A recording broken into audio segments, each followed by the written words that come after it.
अहमदाबाद तक में आपका स्वागत है। ग्रहों के साथ तर्कों की बात।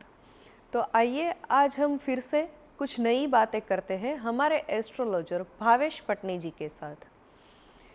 भावेश जी, मैं एक क्यूरियोसिटी वाला सवाल आज आपसे पूछना चाहती हूँ। जिस तरह से एक कंट्री चलाने में, एक देश चलाने में, जैसे एक सुपीरियर अथॉरिटी होते हैं, फिर उसके नीचे के अथॉरिटी होते हैं जो सुपीरियर अथॉरिटीज़ को रिपोर्ट करते हैं, तो ग्रहों में भी क्या इस तरह की कोई दशा होती है या ग्रह के इस तरह के कैरेक्टरिस्टिक्स होते हैं? जैसे ग्रहों के क्या स्थान होते हैं ज्योतिष शास्त्र में, तो उस विषय पर आप आज कुछ बात कीजिए।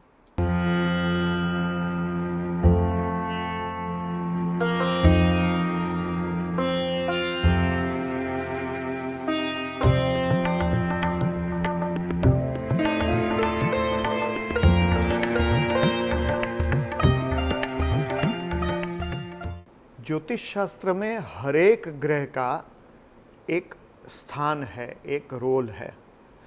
बेसिकली ग्रहों को समझाने के लिए मिनिस्ट्री का एग्जाम्पल हम ले सकते हैं। सूर्य ग्रहों में राजा है, चंद्र रानी है। उस तरह से समझा जाता है या तो एक्सप्लेन किया जाता है, परसीव किया जाता है। हम सीधे मुद्दे पे आते हैं। सूर्य के बारे में पहले बात करते हैं। सूर्य के इर्द गिर्द सारे ग्रह घूमते हैं, इंक्लूडिंग अर्थ। सूर्य का प्रभाव जिन लोगों में होता है, उन लोगों के बारे में बात करें तो उन लोगों को ऐसा वातावरण ज़्यादा पसंद होता है कि जिसमें उनके इर्द गिर्द लोग घूमें, वो खुद सेंटर में रहे, वगैरह वगैरह। सूर्य से प्रभावित लोग ज़्यादातर लोगों के पास खुद सामने से जाने में बिलीव नहीं करते, लेकिन वो काफ़ी वार्म और वेलकमिंग होते हैं। राजा का जैसे दरबार होता है ना, तो राजा दरबार में सबको आमंत्रित करते हैं, न्योता देते हैं कि आओ ना बैठते हैं, आओ ना बैठते हैं। मैं आऊँगा हम बैठते हैं, ऐसा व्यवहार उनका देखने नहीं मिलता। एट द सेम टाइम सूर्य से प्रभावित लोग काफ़ी उदार दिल होते हैं, लेकिन सूर्य आग का गोला है ना, तो सूर्य से प्रभावित लोग काफ़ी तेज़ तर्रार भी हो सकते हैं। उनका अहंकार बहुत ही ज़रूरी होता है उनके एग्जिस्टेंस के लिए, उनके कॉन्फिडेंस के लिए। सूर्य के इर्द गिर्द सारे ग्रह घूमते हैं, इसलिए सूर्य से प्रभावित लोग ऐसा मानते हैं कि मैं कहूँ वैसा होना चाहिए, दूसरे लोगों को मेरी बातें माननी चाहिए, क्योंकि मैंने ये फरमान दिया है। मैं रिक्वेस्ट के टोन में कहूँ तो भी उसे आदेश मानकर आपको फॉलो करना चाहिए। और उनके अहंकार के बारे में एक बात करें तो जॉर्ज बर्नार्ड शॉ ने बहुत ही अच्छी बात कही है। उनसे किसी ने पूछा कि भाई आपका क्या मानना है, पृथ्वी के इर्द गिर्द सारे ग्रह चक्कर लगाते हैं या सूर्य के इर्द गिर्द चक्कर लगाते हैं? तो उन्होंने आंसर दिया कि जिस पृथ्वी पे बर्नार्ड शॉ रहता हो वो पृथ्वी किसी और के चक्कर काटने थोड़ी जाएगी। तो ये उनका आंसर था, वो काफ़ी सार्कास्टिक था। यहाँ पर वो इंसान के अहंकार के प्रति अंगुली निर्देश कर रहे थे। सूर्य से प्रभावी लोग वो अथॉरिटी में बिलीव करते हैं, अथॉरिटेटिव पोजीशन चाहते हैं, और अथॉरिटी, तारीफ और अटेंशन, ये तीन चीज़ें अगर उन्हें ना मिले तो वो काफ़ी डल और डाउन फील करते हैं। मॉनसून में और विंटर में वो डल और डाउन फील कर सकते हैं, क्योंकि तब सूर्य पृथ्वी पर कम प्रकाश देता है। चंद्र की बात करें तो चंद्र ग्रहों में रानी है। चंद्र से प्रभावित लोग काफ़ी भावुक होते हैं, वो लोग काफ़ी मूडी भी हो सकते हैं। किस तरह से, उसके पीछे का लॉजिक मैं समझाता हूँ। चंद्र की कलाएं बढ़ती है और घटती है, अमावस्या से पूर्णिमा, पूर्णिमा से अमावस्या, ये चंद्र की गति होती है। सो चंद्र से प्रभावित लोगों का मूड भी ऐसा ही होता है, उन लोगों को मूड स्विंग्स के एक्सपीरियंसेस होते हैं। चंद्र से प्रभावित लोग कैरिड अवे हो जाते हैं काफ़ी इजीली, मतलब बहकावे में आ सकते हैं, काफ़ी भोले हो सकते हैं।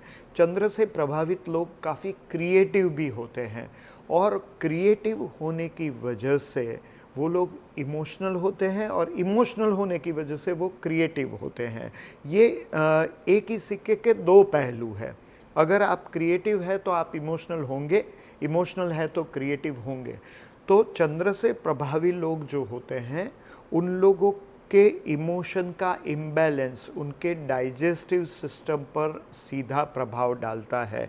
चंद्र से प्रभावी लोग जो होते हैं वो दूसरे लोगों के साथ एकदम जल्दी घुल मिल जाते हैं। ठीक उसी तरह जैसे पानी पत्थर के ऊपर से भी बह जाता है ना, ठीक उसी तरह they can bypass somebody's rudeness. हम नॉर्मली रूड लोगों के साथ डील करना पसंद नहीं करते हैं, लेकिन चंद्र से प्रभावी लोग होते हैं वो रूडनेस को भी बाईपास करके भी दोस्ती निभाए रख सकते हैं।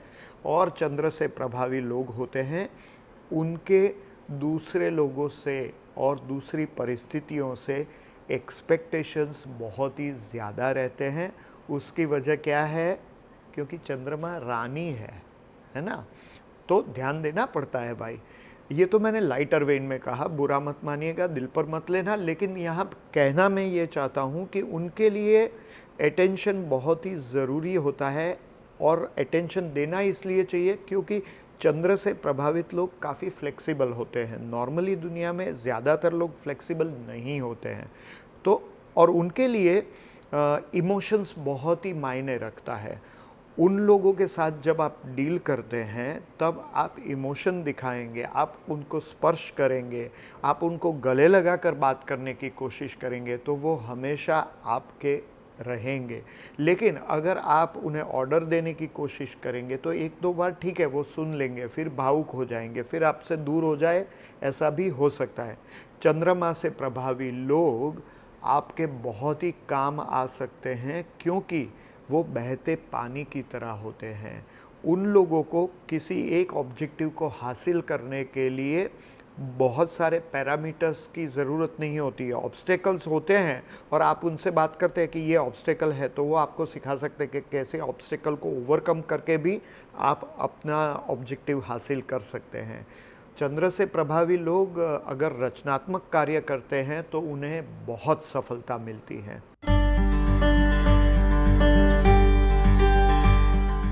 अब मंगल की बात करते हैं। मंगल ग्रहों में सेनापति है। सेनापति का कार्य क्या होता है? सेना को लीड करना। सेना को जब वो लीड करते हैं तब कमांड उनके हाथ में होना चाहिए, ऐसा वो मानते हैं। और सेनापति हमेशा स्ट्रांग होता है, तो वो लोग बहुत ही स्ट्रांग विल्ड होते हैं, एग्रेसिव भी होते हैं। सेनापति अगर एग्रेसिव नहीं है, सेनापति अगर ढीला ढाला है तो पूरा सैन्य हार जाएगा, राजा भी हार जाएगा। इसलिए वो लड़ायक वृत्ति के हो सकते हैं, लेकिन वो लोग फाइटिंग स्पिरिट की वजह से ज़िंदगी में आगे बढ़ पाते हैं। मंगल से प्रभावी लोगों को एसिडिटी होने की संभावनाएं बहुत ही ज़्यादा होती है। वो सूर्य से प्रभावी लोगों को भी वही संभावना रहती है। और मंगल से प्रभावी लोग होते हैं वो क्रिएटिव भी होते हैं, क्योंकि क्रिएटिविटी का और एग्रेशन का सीधा कनेक्शन है। कुछ लोग ऐसा मानते हैं कि क्रिएटिव लोग बड़े आराम प्रिय होते हैं, आरामप्रद होते हैं। नहीं, क्रिएटिव लोगों का सफलता के लिए एक्टिव होना बहुत ही ज़रूरी है। और मंगल से प्रभावी लोग होते हैं उन लोगों को एक बार टारगेट दे दिया जाए तो फिर आप उसे रिवर्स नहीं कर सकते। वो लोग इनिशिएटिव लेने में बिलीव करते हैं, लेकिन कभी कभी जल्दबाजी में वो खेल बिगाड़ भी सकते हैं। इसलिए मंगल से प्रभावी लोगों को किसी का गाइडेंस मिलना बहुत ही ज़रूरी है। किसका गाइडेंस, वो आगे आप सुनते जाएंगे, वैसे आपको पता चलता जाएगा। तो आज हमने सुना कि किस तरह से ग्रहों के स्थान होते हैं, क्या रोल होता है ज्योतिष शास्त्र में ग्रहों का। तो इसी विषय पर हम बाकी चर्चा अगले एपिसोड में करेंगे। तो आप ज़रूर देखते रहिए।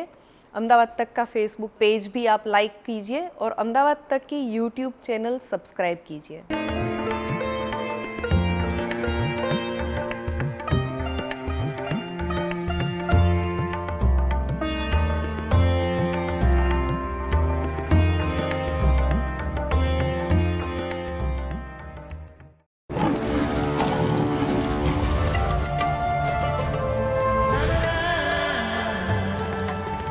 अहमदाबाद तक